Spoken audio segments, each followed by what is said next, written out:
नमो बुद्धाय, जय भीम, जय भारत, जय संविधान, जोहार साथियों। आजकल बड़ा मन दुखी है जब मैं ऐसी वीडियो देखता हूं कि कहीं किसी दलित की डेथ हो जाने के बाद शमशान घाट में उस अंतिम संस्कार करने से रोका जाता, ये कहकर कि तुम दलित हो, तुम अलग जगह जाओ और अपना अंतिम संस्कार करो। या जब मैं ऐसी वीडियो देखता हूं कि किसी दलित को पीट पीट कर लहूलुहान कर दिया गया और फिर थूक चाटने पर मजबूर किया, या मैं ऐसी तस्वीरें देखता हूं, ऐसे वीडियोस देखता हूं जहां जूते में पेशाब करके किसी दलित को या आदिवासी को पेशाब पिलाया, या जब मैं ऐसी वीडियो देखता हूं कि किसी आदिवासी या किसी दलित के ऊपर पेशाब किया गया, या जब मैं ऐसी वीडियो देखता हूं कि किसी बच्चे को घड़ा छू लेने पर केवल जाति की वजह से उसकी हत्या कर दी गई, या जब मैं ऐसी वीडियो देखता हूं कि किसी दलित को केवल मूंछ रखने की वजह से उसकी हत्या कर दी गई, या जब मैं ऐसी वीडियो देखता हूं कि कोई घोड़ी पर बारात निकाल रहा है और दलित होने की वजह से उसकी बारात पर हमले किया जाता है, दूल्हे को पीटा जाता है, पूरे परिवार को पीटा जाता है, तो फिर मैं ये अंतर करने और समझने की कोशिश करता हूं कि उन आतंकवादियों में जो धर्म पूछकर हत्या करते हैं, जैसे पहलगाम के अंदर बेकसूर सैलानियों को धर्म पूछ के मारा गया, या ऐसी भी वीडियो देखने में आती है जहां किसी मुस्लिम व्यक्ति को उसकी दाढ़ी खींची जाती है, टोपी हटाई जाती है और उससे जय श्री राम का नारा लगवाकर उसको मारा पीटा जाता है, यहां तक कि कई बार हत्या कर दी जाती है। तो मैं ऐसे लोगों के जो आतंकवादी हैं, जो देश के अंदर आतंक पैदा करना चाहते हैं, जो बेकसूर लोगों को आतंकवादी गतिविधि के तहत हत्याएं करते हैं, बम ब्लास्ट करते हैं, वो धर्म पूछकर करते हैं, ऐसे लोगों में और उन लोगों में क्या अंतर है जो अपने भारत के अंदर अलग अलग जगह जाति पूछकर हत्या करते हैं, या किसी की दाढ़ी नोचते हैं और जय श्री राम के नारे लगवाकर उसको पीटते हैं, या कोई क्या खाता है क्या नहीं खाता, यह उसके फ्रिज में क्या रखा उसे देखकर हत्या करते हैं, या किसी की मूंछ रखने पर हत्या कर देते हैं, किसी दलित को पानी का घड़ा छू लेने पर हत्या कर देते हैं, या किसी व्यक्ति को किसी धार्मिक कार्यक्रम के बीच अंदर जाकर मूर्ति छू लेने पर हत्या कर देते हैं। तो ये हत्या करने वालों में अगर वो हिंदू हत्यारा है तो क्या अंतर है, और अगर वो मुस्लिम हत्यारा है तो क्या अंतर है। एक वकील के तौर पर जब मैं आतंकवाद की डेफिनेशन को पढ़ता हूं तो मैं ये पाता हूं कि हर वो व्यक्ति जो टेरर क्रिएट करता है, जो आतंक पैदा करता है, लोगों में भय का माहौल पैदा करता है, डराने वाली कार्रवाई करता है, वो हर व्यक्ति आतंकवादी है। इसका मतलब आतंकवादी केवल वो नहीं है जो पहलगाम के अंदर सैलानियों को धर्म पूछ के हत्या कर रहा है, बल्कि वो भी आतंकवादी है जो जय भीम बोलने मात्र पर अलीगढ़ में युवकों को बुरी तरीके से पीटता है, बेइज्जत करता है। मेरी नजर में वो भी आतंकवादी है जो जैसे एटा के अंदर तथागत बुद्ध की मूर्ति को तोड़ा, तो जिस तथागत बुद्ध ने पूरी दुनिया को शांति और मानवता का संदेश दिया, उनकी मूर्ति तोड़कर समाज में भय पैदा करने वाले लोग क्या आतंकवादी नहीं है। प्रयागराज के अंदर डॉक्टर बाबा साहेब अम्बेडकर की मूर्ति को तोड़कर काला कपड़ा उनको पहनाया। तो जो लोग ये बाबा साहेब अम्बेडकर जिन्होंने भारत का संविधान लिखा, जिन्होंने पूरे भारत को एक संयुक्त, एक मजबूत राष्ट्र के रूप में तैयार किया, एक आधुनिक भारत का निर्माण किया, जिन्होंने देश की महिलाओं, देश के अछूतों, देश के शूद्रों, देश की आदिवासियों के साथ साथ मजदूर और किसानों के लिए अनेकों योजना बनाई, उनके जीवन में आगे बढ़ने का रास्ता बनाया, उनकी मूर्ति को तोड़ने वाले क्या आतंकवादी नहीं है, क्योंकि पूरे समाज में वो भय पैदा करते हैं। तो आज इस पर चिंतन होना चाहिए, इस पर चर्चा भी होनी चाहिए, लेकिन साथ ही साथ मैं ऐसे लोगों को भी आगाह करना चाहता हूं, उनको भी एक सबक देना चाहता हूं जो लोग केवल ब्राह्मणों को कोसते हैं या केवल ठाकुरों को कोसते हैं। क्योंकि अगर हम ज्योतिबा फूले जी की फिल्म देखते हैं, जिस फिल्म का बहुत बड़े पैमाने पर विरोध किया गया,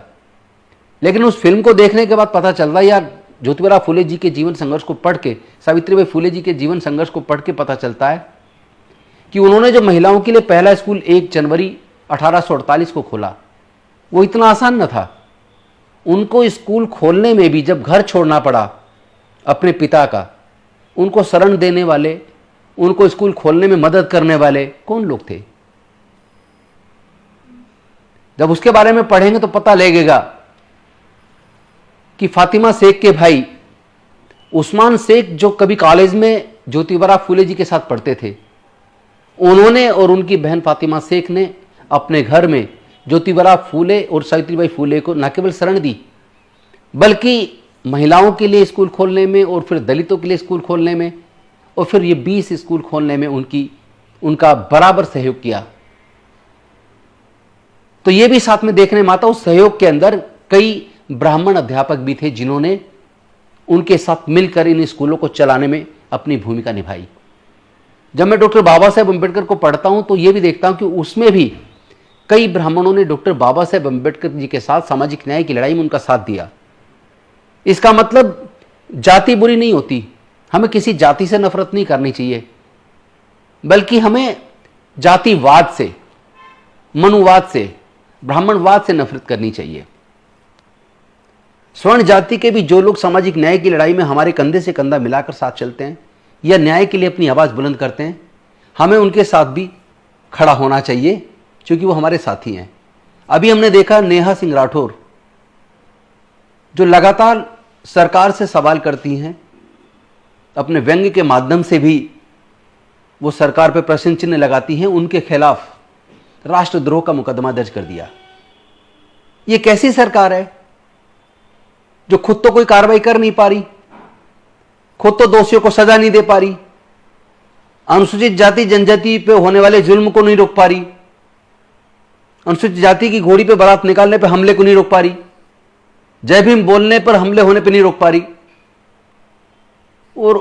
ऐसी सरकार नेहा सिंह राठौर के खिलाफ राजद्रोह का मुकदमा दर्ज कर देती क्योंकि वह सत्ता से सवाल करती हैं। ये कौन सा प्रजातंत्र है? हमने पढ़ा था संविधान के अंदर, there is rule of law in India, everybody is equal among equals, nobody is about the law. यानी यह संविधान की नजर में सब बराबर हैं और देश में कानून का शासन है और कोई भी व्यक्ति संविधान से ऊपर नहीं है, कानून से ऊपर नहीं है। तो फिर ऐसा क्यों कि कुछ लोग खुलेआम जाति पूछ कर हत्या करते हैं? मेरी नजर में जाति पूछ के हत्या करने वाला भी आतंकवादी है और धर्म पूछ के हत्या करने वाला भी आतंकवादी है। मेरी नजर में पूरे समाज में भय का माहौल पैदा करने वाला भी आतंकवादी है और बॉर्डर पर, चाहे विदेशी हो चाहे भारत का हो, जो धर्म पूछकर हत्या करता है वो भी आतंकवादी है। तो आतंकवाद की कोई जाति नहीं होती, आतंकवादी का कोई धर्म नहीं होता, आतंकवादी आतंकवादी होता है। और अभी आपने देखा होगा प्रयागराज में एक मिस्टर शुक्ला गिरफ्तार हुए हैं जो आईएसआई के लिए काम कर रहे थे, जो भारत के कुछ गोपनीय दस्तावेज उन विदेशी ताकतों के हाथ में दे रहे थे। तो ऐसे व्यक्ति को क्या कहेंगे? क्या वो आतंकवादी नहीं है? क्योंकि वो ब्राह्मण धर्म में पैदा हुआ तो क्या इसलिए वो आतंकवादी नहीं हो सकता? तो हमें नफरत आतंकवाद से करनी चाहिए, हमें नफरत मानवता के दुश्मन से करनी चाहिए, हमें नफरत किसी जाति और धर्म से नहीं करनी चाहिए। हर जाति और हर धर्म में अच्छे और बुरे दोनों प्रकार के लोग होते हैं। लेकिन मैं प्रश्न चिन्ह पैदा करना चाहता हूं आज देश के माननीय प्रधानमंत्री मोदी जी के ऊपर, देश के गृह मंत्री अमित शाह जी के ऊपर और तमाम उन मुख्यमंत्रियों के ऊपर जिनकी सरकारों के चलते खुलेआम किसी की जाति या किसी धर्म की वजह से उनकी हत्या होती है या उनका अपमान किया जाता है, पेशाब पीने पर मजबूर किया जाता है, किसी के मुंह पर पेशाब कर दिया जाता है, किसी को जय भीम बोलने पर मारा जाता है। तो ये आखिर कब तक? एक तरफ आप कहते हैं एक रहेंगे तो सेफ रहेंगे, बटेंगे तो कटेंगे। तो भैया मैं ये कहना चाहता हूं, ये धर्म की रक्षा की जिम्मेदारी आप लो। और मैं अपने तमाम SC ST OBC माइनॉरिटी के लोगों से निवेदन करना चाहता हूं, आप लोगों को धर्म की रक्षा की ठेकेदारी लेने की जरूरत नहीं है, उनको लेने दो जो धर्म के ठेकेदार हैं। आप लोग अपने बच्चों को पढ़ाइए, अपने बच्चों को कामयाब बनाइए,